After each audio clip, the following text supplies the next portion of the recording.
Perfect. Okay. All right, everyone, welcome. Thanks for joining. I'm Miss Flanagan. I'm the teacher for class 3A. And I'm Miss Martin, and I teach 3B.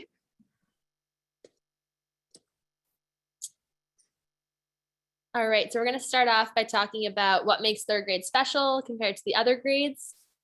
So obviously, second year going into a year with COVID regulations, but we are excited to still continue being in person for learning and really getting to make those deep teacher-student relationships this year.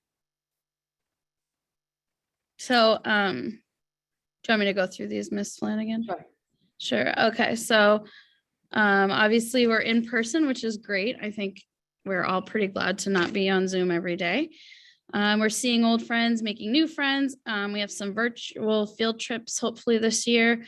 One for certain will be the Commonwealth Museum in March, which will be virtual. And we did that last year and it was fun. It's not as fun as going to the museum, but the kids will learn about the state symbols and all about Massachusetts history.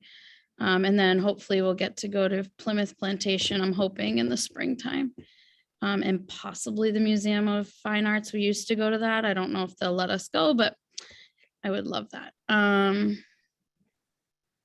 Want to do the last three there, Miss Flanagan? Yes. So I touched upon the teacher-student relationships, which is really important to both me and Miss Martin.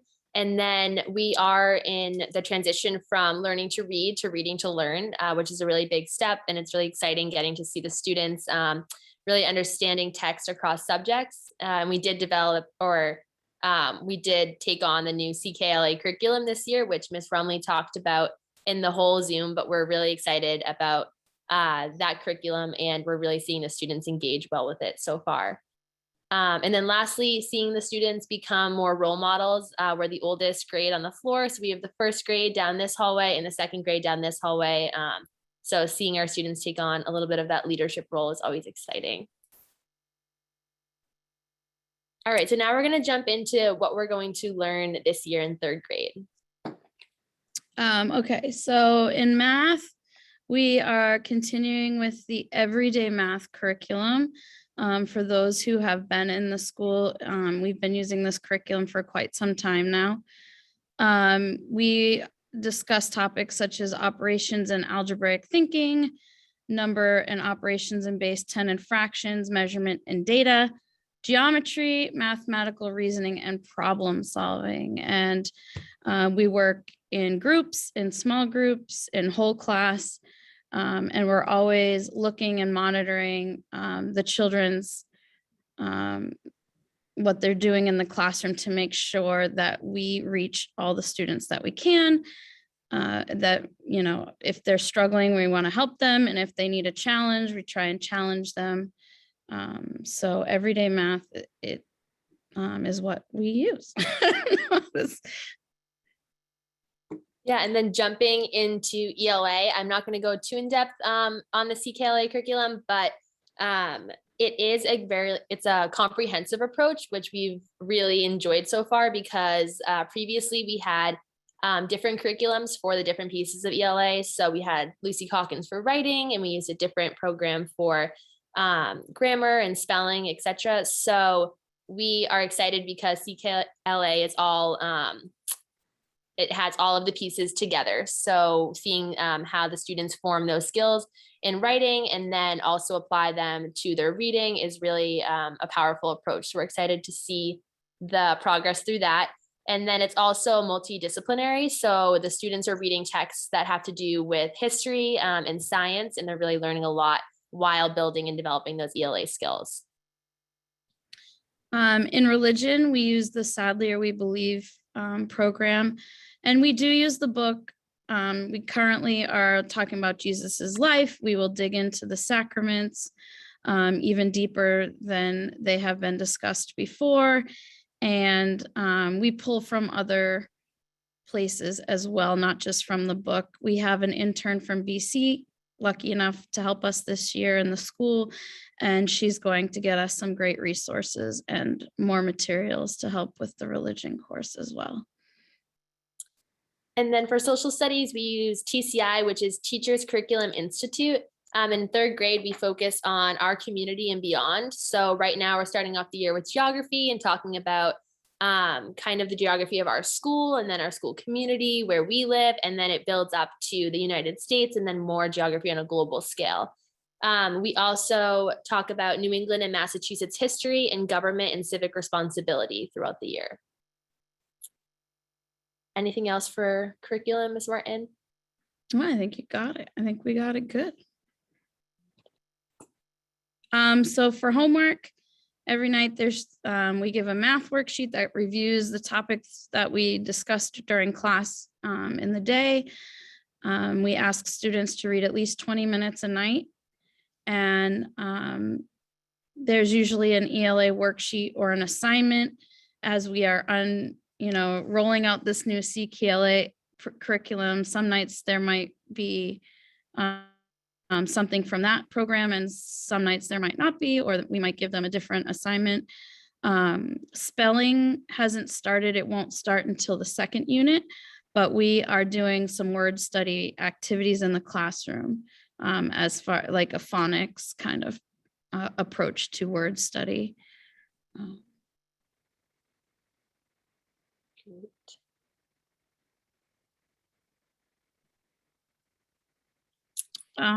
So the expectations that both of us have in third grade, I had this one, right, Miss Flanagan? I think so. Just making sure.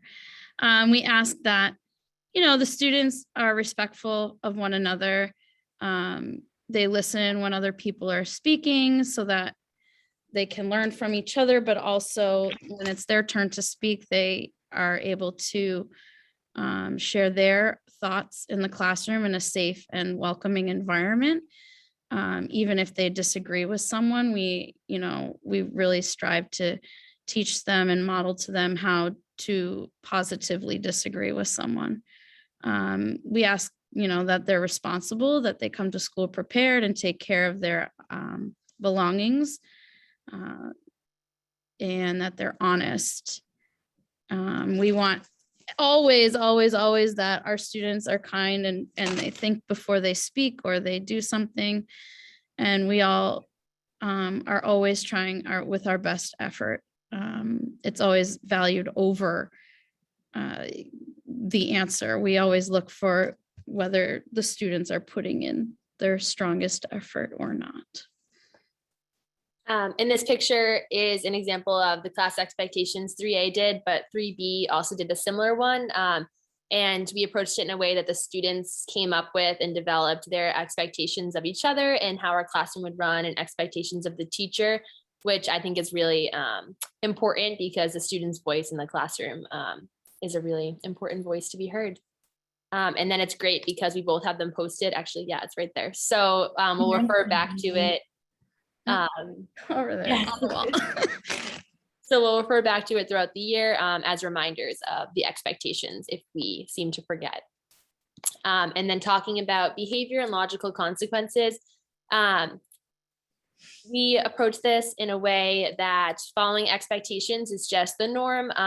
We created them the first week so that students are aware of them. And we really just want to praise students for their effort and their mindset around learning and growing and doing hard things. And we want to make sure that we're not doing anything to take away from the students' intrinsic motivation. So we try not to do a lot of praising for being smart or any sort of like do this and you'll get this approach. But if students are struggling to follow the class rules or expectations throughout the year, we'll have a discussion with them. We'll review the expectations.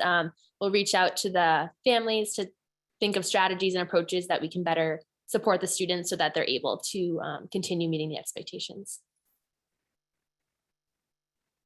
And then social emotional learning is like my favorite thing in the whole world. But I love this quote. So if children feel safe, they can take risks, ask questions, make mistakes, learn to trust, share their feelings and grow.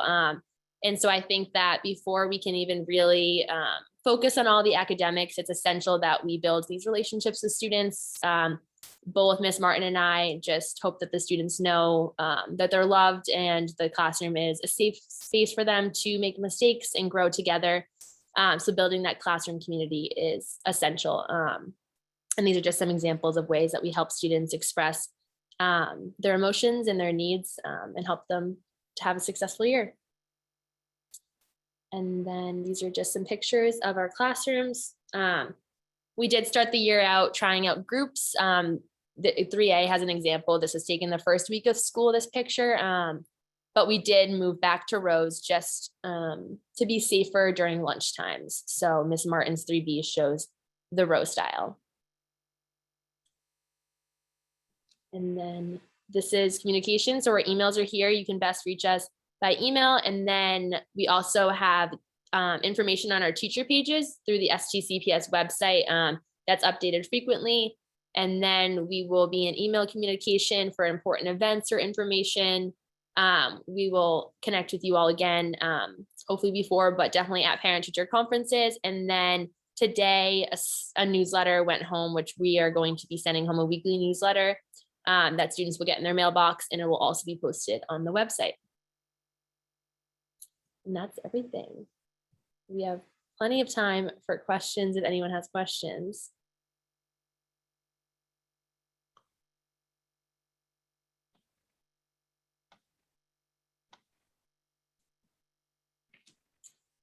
Okay, so I'll ask some questions.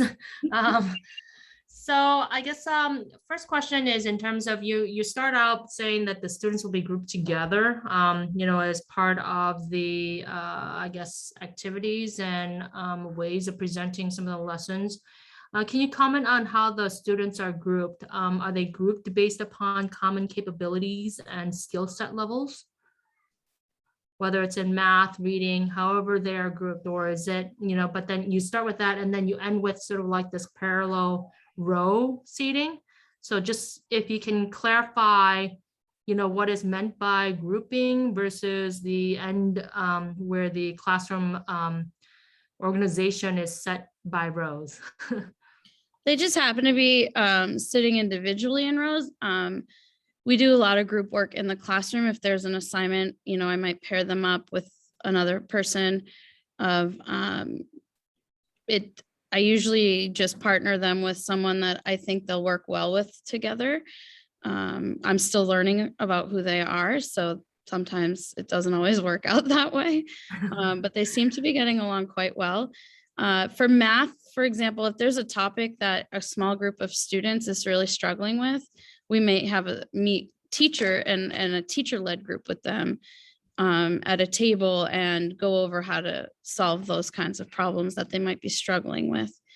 Okay, so yeah, the rows is for during the day and especially for snack time and lunchtime, it's essential, but we do get them up and moving out of the seats. And if we do small groups, I'm sitting right now, that's why I'm pointing to it, at the small group teacher table. And then we also will do small groups on the floors. So the small groups are fine as long as students are in them for less than 15 minutes. So in math, that's perfect. We'll do some stations and the kids will cycle through. So we are really glad that we are able to continue that small group because I think it's very effective. Okay. So, but is that during the small group gathering sessions, is that group based upon, you think, assessments of students, common capabilities, or just a mixture so that they can all interact with each other? I mean, Both. Yeah. It depends on the topic you're teaching. Okay. Yeah, we have the students map scores based off last year that we can form grouping based off of ability, but we also see how great it is to have mixed ability groups so that students are able to really work with each other on their strengths and challenges and support each other. Okay.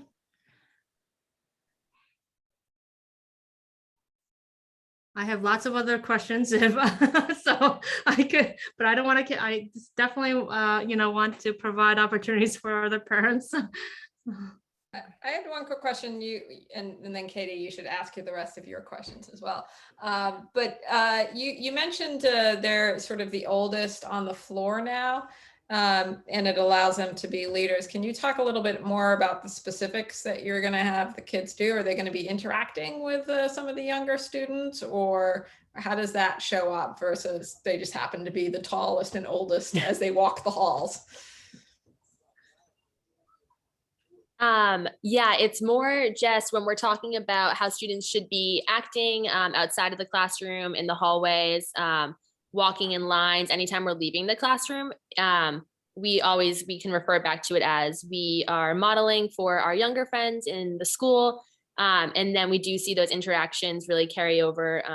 I had a nice little second grade friend come up to me and tell me that one of the students in our class was so kind to them at after school. So it's just moments like that where we really see that that shine through. And then, maybe to add on to Katie's question about the small group, and I guess just in general, how are you guys sort of thinking about, challenging kids? Because every kid is slightly different and has different strengths and opportunities for them to work on. How are you taking that approach to really try to individually challenge kids?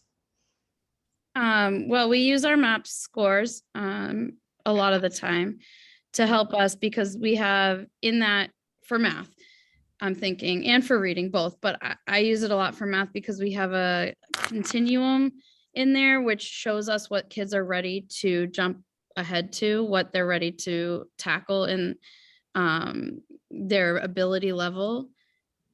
So maybe some kids don't need help reviewing multiplication by single digits anymore. Maybe we can push them to do double digits.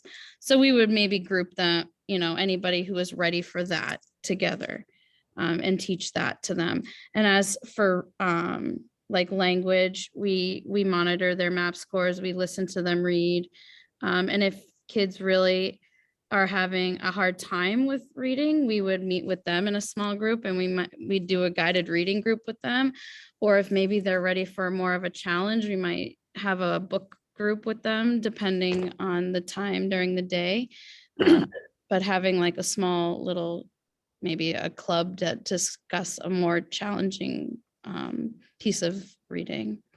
So you would kind of integrate kind of what I guess academic differentiation, I guess, is the vernacular that's like currently Absolutely. the choice. So you can not only use maps though, but you do use observation and kind of then weave in whatever would work specifically to that child or a group of children Exactly. based on their ability. Yep. Okay. And I'm sure you guys know this way better than some kids test better than other kids. Oh yeah, we know that. Yeah. When it comes to, But then they don't necessarily demonstrate it, like right. So they may have the capabilities, but may not necessarily Practice. test particularly well. Yeah, vice Right. versa.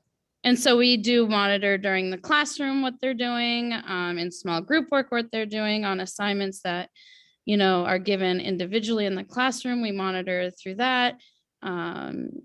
There's a lot of different ways that we structure our differentiation. So it's not just on one test. So Okay, great.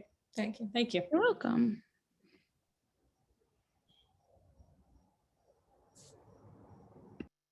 I have a real logistical question.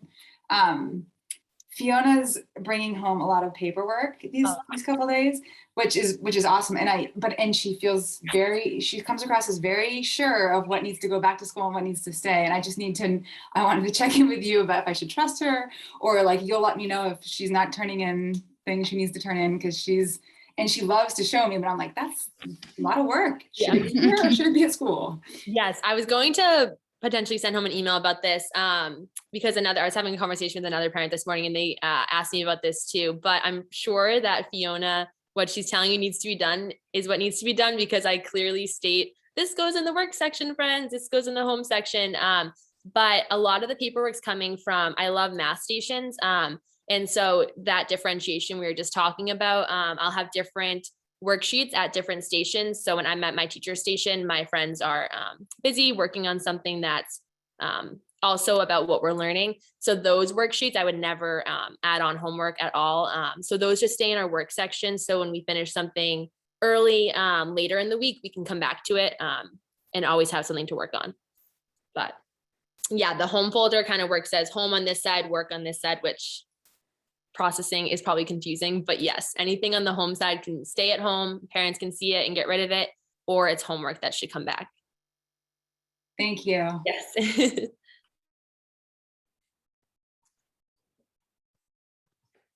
Okay, can I ask another question? Sorry. Sure. If people don't mind. So one of the what I thought was really interesting is is reviewing the expectations and then the following up with the behaviors and logical consequences, and some of the obviously with the COVID situation, there's been some differences in how kids sort of respond to different learning environments and perhaps the behavior associated with that learning environment, and so it's changed. And so my question is that you guys outline some type of strategy of, okay, if there's some deviations from the expectations and behavior, that there'll be some teacher to student discussions to try to address behavior issues, or things to follow up on. And so the question is there any expectation for us as parents or caretakers to be notified of some of these behaviors, so that we can provide consistency, support, or things to follow up on? Yes, I would say if there was, I love to form great communication with parents. So anytime I felt like there was anything that was concerning or should be brought up to any of the parents, I would definitely probably most likely pick up the phone and give you a call, just to discuss the situation that happened and what we can do going forward, and kind of get your input on how you would want me to approach the situation that you think would be most effective for your child. I don't know, Ms. Martin, if. Yeah, I usually, if something's happening, would email, and then we can set up a time to either check in on the phone, or maybe we can meet outside and discuss it further if need be. But I would definitely reach out if there was something I'm noticing that's not, going swell. Okay, great. Thank You're you. welcome. Can I ask one quick financial question and related question, which is that there's it's great to know that COVID testing is being offered. But wondering if there's any type of sort of consequences on payment, like increased tuition payment as a result to cover that. I mean, maybe that was discussed. Sorry. But, I think no? it's being covered by the state. I think this is a Okay. state-run program Okay. that Thank we applied for and then got over the summer. So yeah, I don't think it will come back on anybody at schools. So Okay, great. Thank you. you're welcome. Good question. That would stink. So, just a real quick question. So regarding the field trips, because I know our kids have been like dying to go on a field trip, and I recognize again the risk, but in that they're therefore virtual is being offered. But again, I guess I know the kids are being outside and are able to be wearing masks outside or whatnot. I mean, I guess the school hasn't thought about there's an opportunity to do an outdoor field trip at all, like anywhere. This even Well, like we're hoping to do Plymouth Plantation, which would be outside. Oh, okay. I thought for some reason that was going to be in the spring. Yeah, it would be in the spring. As far as the fall, I don't know if we have any available, but I can look into that and ask and see what the office I just thinks. think that would go a long way. If again, I recognize maybe not everyone's comfortable, but it just I know that the kids are outside now. If they're wearing masks, or if again maybe to mitigate the risk, it would just really make a difference if they could do something. I agree. It would be fun. And I don't know if I hadn't heard, like with the weather being so nice in September, have they been able to eat lunch outside or do more? Yeah, do more outside. Yep. That's We good. eat lunch every day outside unless it's raining. So only one day inside so far, Okay. except for that first couple days because we didn't know. That's okay. And we love being outside. So any lesson, it's more difficult with the new CKLA, but any lesson with our religion books or anything we can take outside, we try to do and snack as well. Awesome. Yeah, I've noticed there's a lot of outdoor activity, which is great for kids. Yeah, they need to move around. So, and so do we. So I get my steps in.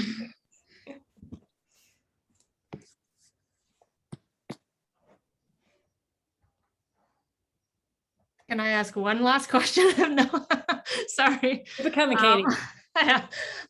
Okay, so I think it's fantastic for after school clubs, options being offered, and just wondering if there's any consideration for like requests from parents about additional clubs, perhaps maybe for the coming winter, or, or things that can, that can be offered through BC volunteering. I mean, it sounds like there's some great, sort of connection with the BC volunteering community. So, I mean, just what the school's thoughts are on receiving input on some suggestions for additional after-school clubs. I mean, I think they'd be very open to hearing suggestions. It's a matter of staffing. I don't know that a BC volunteer is allowed to do it by themselves. They may need a teacher with them, and it depends on the teacher's availability to run the club.